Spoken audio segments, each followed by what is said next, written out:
Let's start with Brandon in Arizona. All right. Brandon, you're live with Eric and V. How are you doing? I'm good, and yourself? Doing good. Pretty well. Yeah. What do you want to talk about today?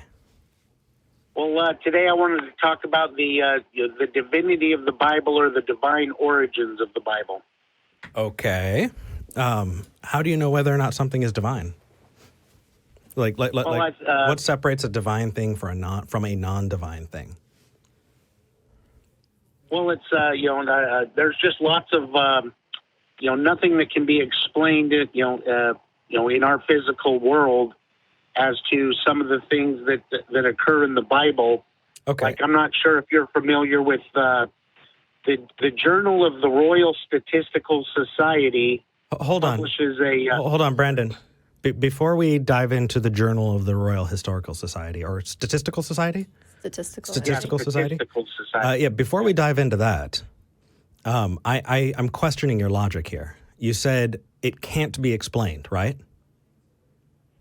Well, this is, the statistical science. Well, I'm just asking you, yes or no. You're going to give me something that can't be explained, and you're saying that there are things in the book that can't be explained. Is that correct? Correct. Okay, so why are you trying to explain it? Well, I'm trying to prove that that God is the author of the book. That's why the Bible even says that Jesus is the author and finisher of our faith. Sure. So it sounds like you're offering an explanation to something unexplained. So why are you saying it's unexplained in the first place? Well, I'm saying that I don't know how anybody can explain other than something outside of our universe is the author of this book. Is it possible that you just don't know? Is it possible you don't know? I mean, even if we granted the book was entirely true, is it possible that you just haven't found, or we haven't found, an answer yet? How did you rule out literally everything else?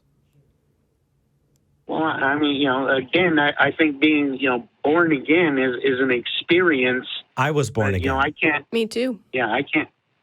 Yeah. Pardon me? We were both born again. We understand what that means. I specifically identified as a born-again Christian for a significant amount of my life. Yep. Well, a lot of people claim that they're born again, but they don't really understand what it all means. So, I mean, the evidence that you were not born again is, you hold no stock in the Bible. You compare it to Harry Potter books. Right. And until you can give some good reasons not to, we're going to continue to. If you have notifications going on in the background, like a cell phone, something. Yeah. If you could mute it, it's my ADD is terrible. I apologize. No worries. You have my little tablet going off right now for some reason. That's all good. So I would advise that you take a look at the No True Scotsman fallacy And the God of the Gaps fallacy. And oh yeah, I understand. We've been over the No True Scotsman, but the Bible does talk about false converts. So there's there is a difference between true believers and people that think they believe. Well, Brandon, is it possible that there's a No True Scotsman fallacy in the Bible? Not from my perspective. So, but just to ask, are you guys by any chance familiar with what's called equidistant letter sequencing? So I'm right now still kind of stuck because it feels like we're moving through something that I really don't want to move past yet. And so I don't want to dive back into some of these questions and then it sound like I'm not listening to you, Brandon. Sure. So I just kind of want to touch base on a couple of these. We've talked about fallacies. Do you understand what a fallacy is? Sure, it's a mistake. Not quite. It is not. It's reasoning that does not necessarily get you to truth. It's not a good tool. Right. So let's say, what's a good coincidentally true example? Apparently, there are more people drown. The number of people who drown in a year is goes up and down with the number of people the amount of ice cream eaten in a year. Okay. So would that necessarily mean that ice cream consumption is directly tied to drowning deaths? No, that would be a correlation versus causation. Right. It turns out that more ice cream and more drowning happens in the summer because you're at the beach more. Right. So it just seems like one might cause the other, but that would be fallacious reasoning to assume that one was caused by the other. Right. Now, what you could do, Brandon, is you could say that eating ice cream causes drowning. And when you look at the statistics, it's going to bear out looking that way. But that's only because it's coincidentally true, not because there's a causal link. And so that's what I'm trying to bring to your attention when I talk about fallacies is I'm not saying you're wrong, therefore I'm plugging my ears. What I'm saying is the reasoning you're giving is not sufficient because it cannot get you reliably to truth. And so why would I listen? So why would I give you an example, or why would I go on to listen to your examples if they're just examples of flawed reasoning? Well, I think it would be hard to argue with, statistical scientists, which is, statistical math is the highest form of math that we know of. These are. Can you answer the question instead of deflecting? What's the question again? Why should we spend time listening to an argument that we know is not going to lead us necessarily to truth? Well, I think you got to lay out, different pieces of evidence in order to put the entire picture together. You know what I mean? You got to have all of the pieces of puzzle to be able to see the whole picture. I agree, but that the amount of evidence doesn't necessarily change how impressive that evidence is. You can have a lot of evidence that's very flawed, and just because you have a lot of it doesn't mean that it's going to be any more convincing. So if you have these puzzle pieces, and a lot of them are based on fallacious reasoning, those puzzle pieces aren't going to help you. So basically what we're saying is, do you have anything that is not those particular puzzle pieces? Well, I'm trying to get to it as far as, okay. This is, the Royal Statistical Society. Just so you know, I am keeping an ear out to see if you're using that flawed logic, because if you are, it means you're not listening. And what you would be doing essentially is saying, hey, I got all the statistics about ice cream sales. That way I can back up the drowning statistic. They're not, it's just bad logic. So I'm listening, but that's not even the direction I'm going. Cool. Okay. Go ahead. Yeah. No, the Royal Statistical Society publishes a magazine called the Statistical Science Magazine, and in Volume 9, 1994, so that you guys can look this up yourself. It was also an article in Bible Review in October of 1995. Equidistant letter sequencing in the book of Genesis is the name of the article. Okay, what is equidistant letter sequencing? Is that like the Bible code?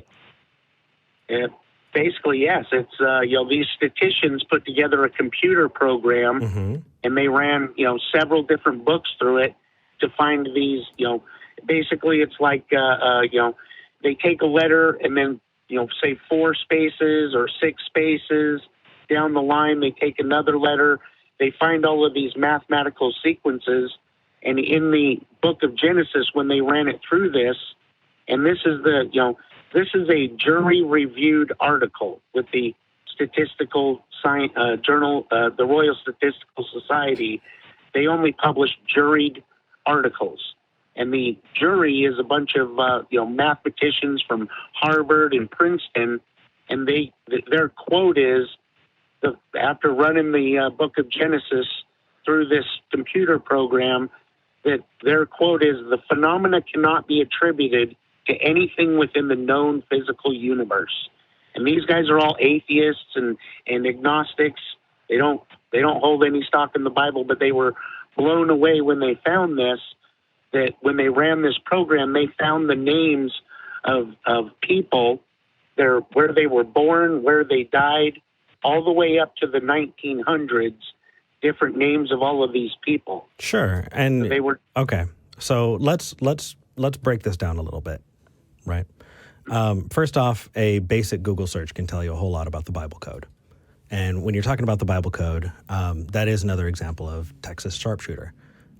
What you're doing... There's several Bible codes. Yeah. And people have used that same reasoning, right? That same code to make whatever books they want say nearly whatever they want it to say.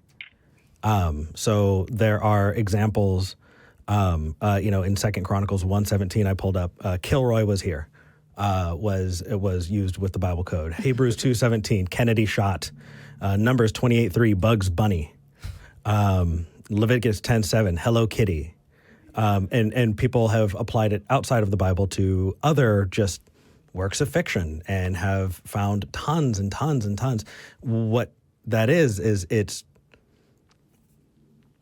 doesn't even rise to the occasion of, I mean, at that point, aren't you just rearranging letters to say whatever you want it to say? It also says here, and I'm in the article, and just from a cursory look, it says that they were skipping over words and choosing other words that were more quote-unquote significant and noteworthy, I think the word is. So they were actually skipping over words and finding the ones that they wanted to look at, it looks like.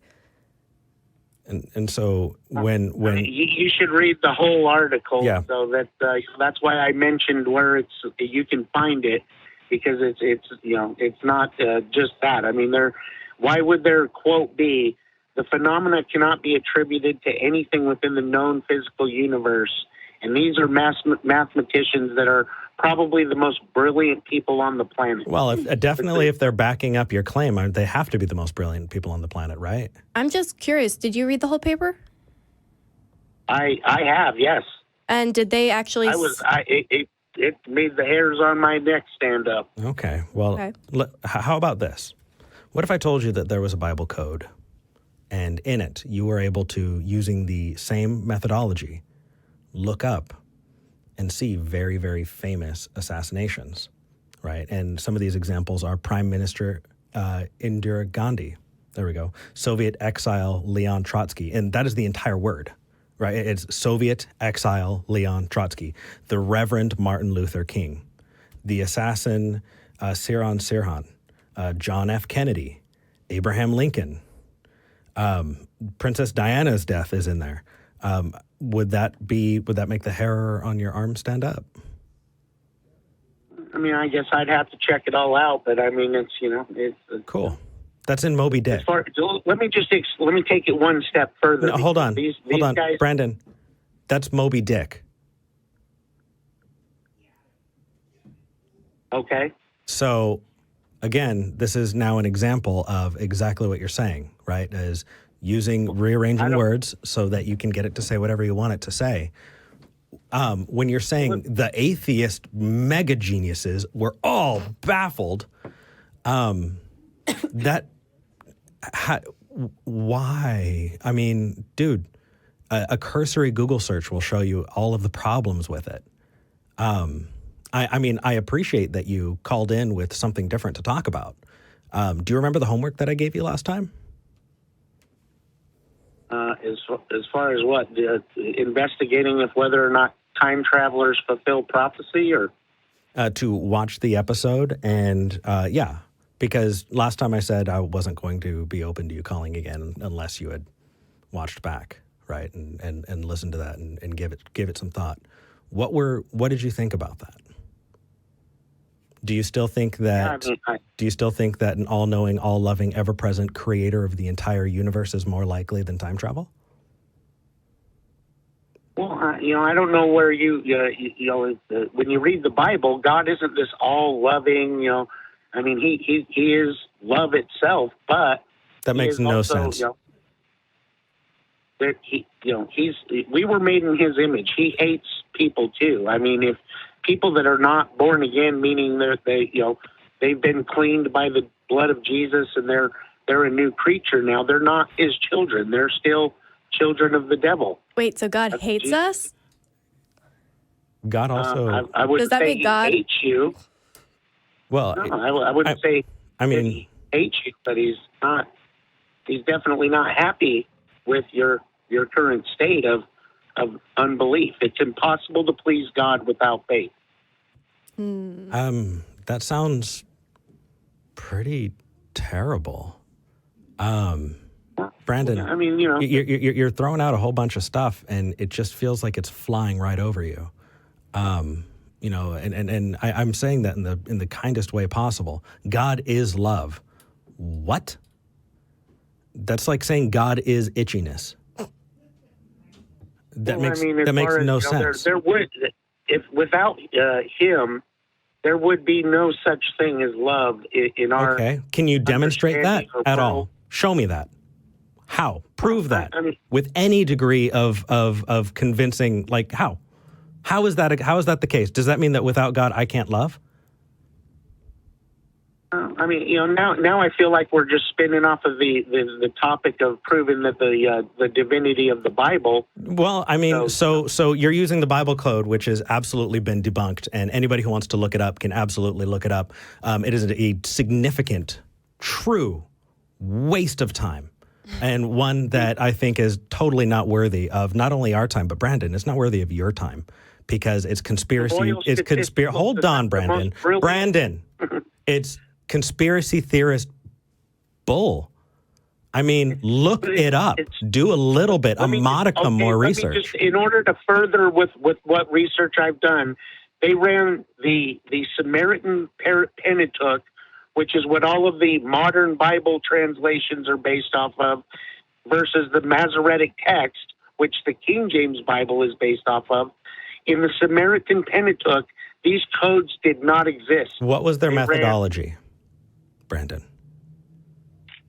You know, you need to read the article. No, I mean, if you read it and you want to talk about it, how did they determine which letters of the Bible they were going to pick out?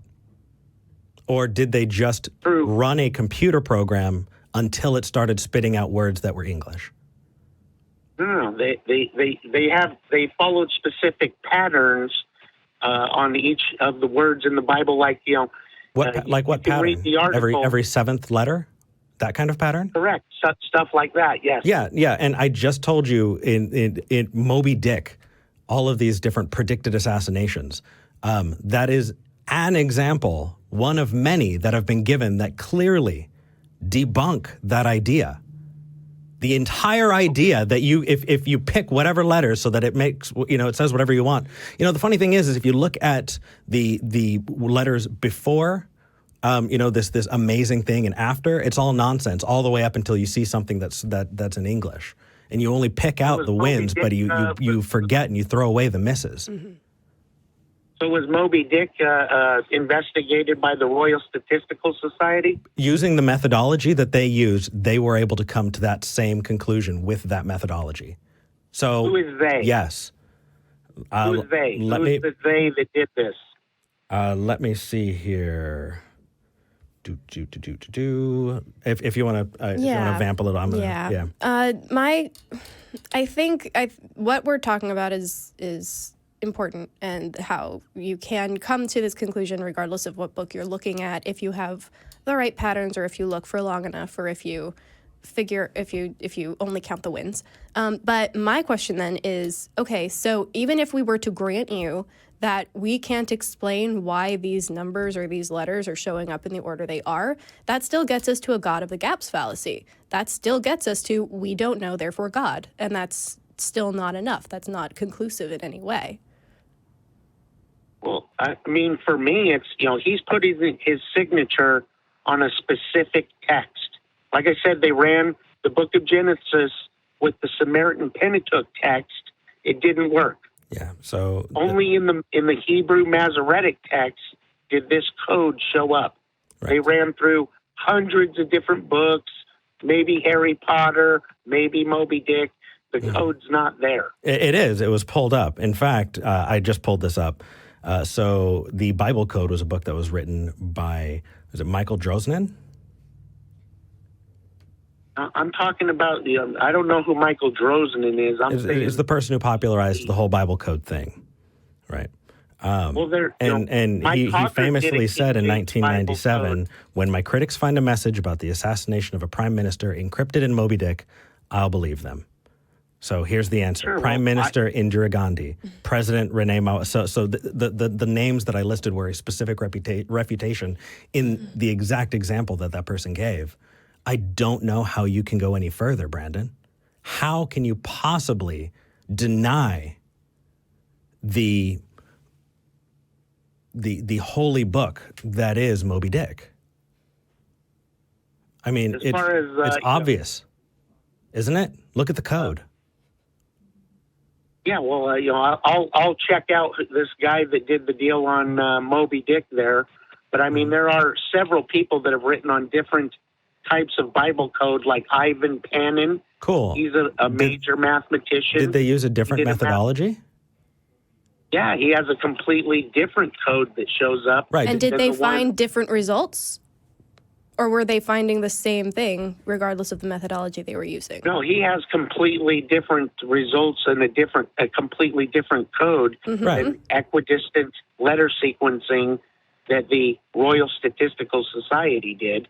Yeah. I just figured, these guys hold a lot of credence because these are, atheist, agnostic, total. How do you know that? How do you know? Yeah. How do you know the faith background of this group? You don't need to be an atheist to be a mathematician. Sure, no, I investigated this because I don't like to just call up with blank bullets with you guys because I know you're pretty well versed in debate. I appreciate that. Well, we definitely want to pull up when there's bad reasoning because we want to teach, and this is a teachable moment, and the teachable moment is Brandon. Well, if you use the methodology of picking every few letters, and even if it's equidistantly spaced, eventually, just the law of averages is you're going to find patterns like that. It's going to happen, and it can be used with any book of sufficient size. And so... Just so you know, the Royal Statistical Society said the odds of this happening are 1 in 50 quadrillion. And yet it happened... discovered in the book of Genesis. Bullshit, Brandon. That's their quote. Yes. Okay, so here's the deal. If you're talking about those exact letters in that book, then literally any other set of letters that you're going to find has that exact same statistical likelihood.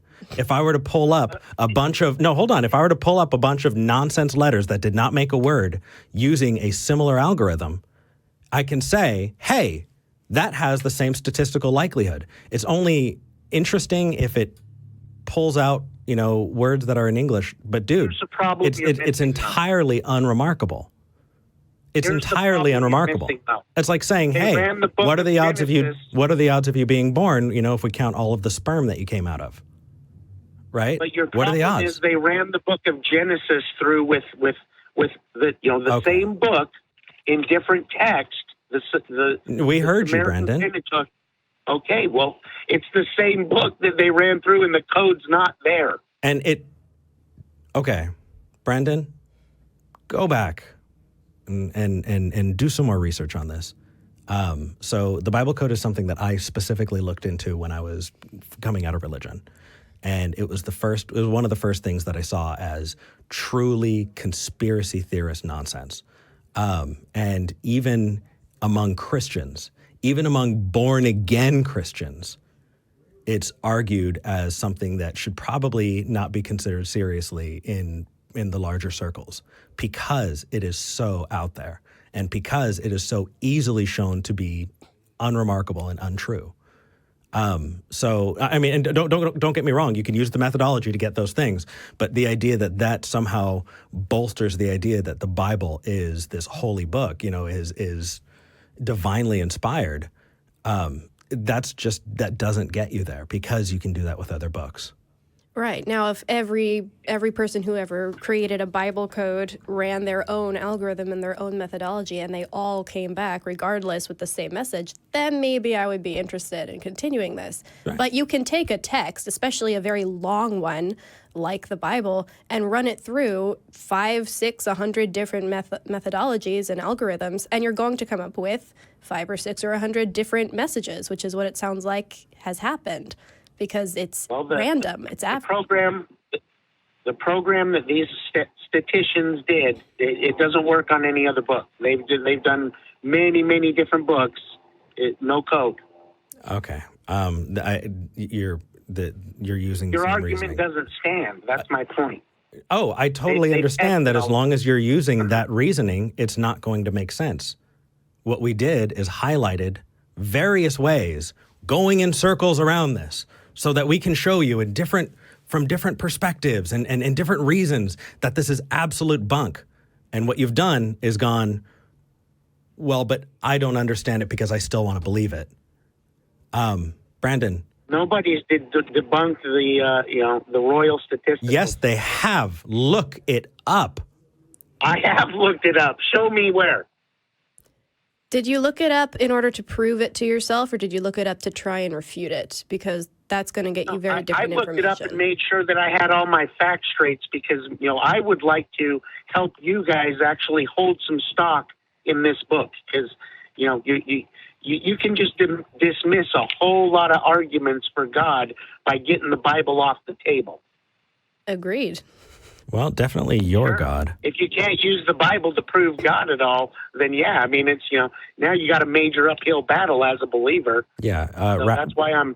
So Rational Wiki, if you look up the Bible code, if you go down to the references, you'll see a bunch of different links using BibleCodeWisdom.com to input their own methodologies using those statistics, and we're able to pull out whatever the heck they wanted. There are tons of people who've taken this test and have tried it and have come out with, and depending on how snarky they are, have found some really, really hilarious, things that you can make the Bible say. I'm entirely unconvinced. So you've read the Bible before, right, Eric? 3 times. Okay, so and you're familiar with the whole Passover festival and how Passover even started, right? Because I want to show how Moses and these guys, they had no idea what they were writing.